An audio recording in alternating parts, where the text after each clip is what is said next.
पहले opposition parties के leaders के साथ गया और अब हम कांग्रेस पार्टी के जो सीनियर लीडर्स हैं उनके साथ गए।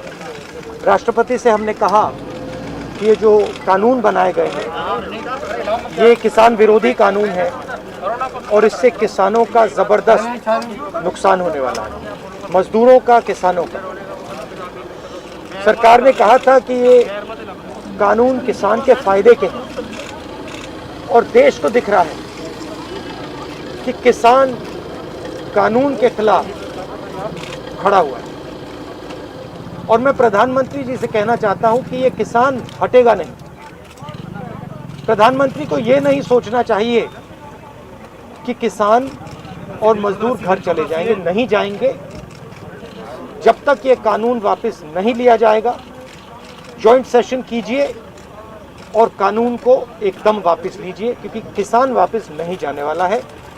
और हम सब, विपक्ष की सब पार्टियां किसानों के साथ, मजदूरों के साथ खड़े हैं और खड़े रहेंगे। जिस प्रकार से ये कानून पास किया गया वो भी बिल्कुल गलत था।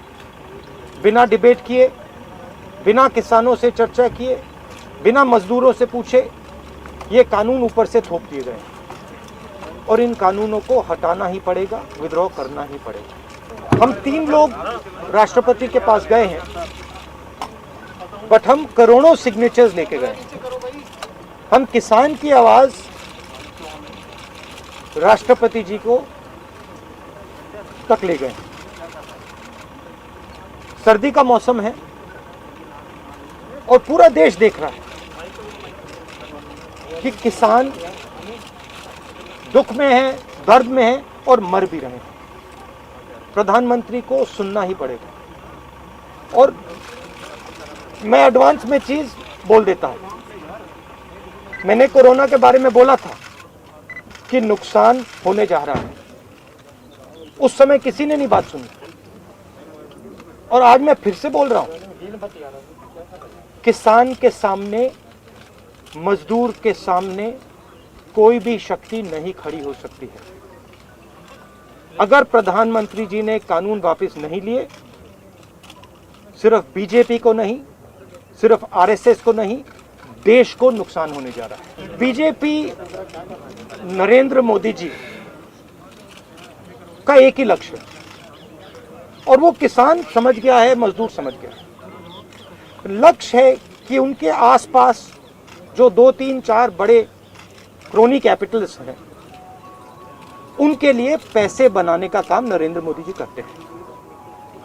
जो भी नरेंद्र मोदी जी के खिलाफ खड़े होते हैं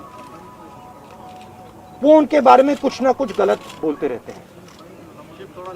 किसान खड़े हो जाएंगे तो किसान को आतंकवादी बोलेंगे, मजदूर खड़े हो जाएंगे तो मजदूर को आतंकवादी बोलेंगे। एक दिन अगर मोहन भागवत खड़े हो गए तो कहेंगे ये भी आतंकवादी। मतलब जो भी नरेंद्र मोदी जी से सत्ता लेने की कोशिश करेगा वो आतंकवादी। और नरेंद्र मोदी किसके लिए काम कर रहे हैं वो मैंने आपको बता दिया।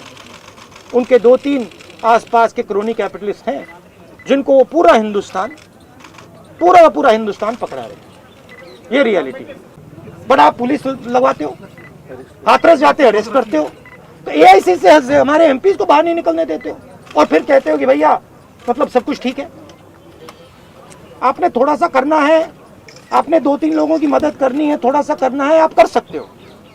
बट जिस प्रकार से नरेंद्र मोदी कर रहे हैं, मैं फिर से दोहरा रहा हूं, हिंदुस्तान के किसी भी युवा को रोजगार नहीं मिलेगा। सारे छोटे बिजनेस, सारे मिडिल साइज बिजनेस खत्म हो जाएंगे। और दूसरी बात याद रखिए, जिस चीज को आप सब भूल गए हैं, चाइना बॉर्डर पे बैठा है। चाइना ने हिंदुस्तान की हजारों किलोमीटर जमीन छीन ली है। प्रधानमंत्री उनके बारे में क्यों नहीं कहते? उसके बारे में चुप क्यों है? तो मेरा कहना है कि पूरा का पूरा कॉम्बिनेशन बन रहा है। एक तरफ आप अपने सिस्टम को तोड़ रहे हो, आप अपने लोगों को लड़ा रहे हो, आप अपने किसान को मार रहे हो, मजदूर को मार रहे हो, और दूसरी तरफ बाहर से फोर्सेस देख रही हैं, कह रहे हैं कि बहुत अच्छा है, नरेंद्र मोदी हिंदुस्तान को कमजोर कर रहा है और हमारे लिए अच्छी अपॉर्चुनिटी बनने जा रही है। मैं देश को बता रहा हूं, मैं वार्निंग दे रहा हूं कि आप देखिए क्या हो रहा है। और मैं आपको भी कह रहा हूं, प्रेस वालों को भी कह रहा हूं, मैं समझता हूं कि आपको सैलरी मिलती है और आपके लिए बहुत मुश्किल है, मैं समझता हूं बात, इसलिए आप नहीं कह पाते हो जो आपको कहना है। मगर आपके देश को, हमारे देश को बहुत जबरदस्त नुकसान होने वाला है।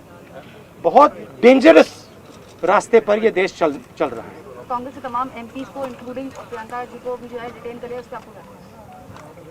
वो तो तरीका है, इनका तरीका है डिटेन करना, मारना पीटना, ये इनका तरीका है। बट हम नहीं डरते। आपको लगता है सही है?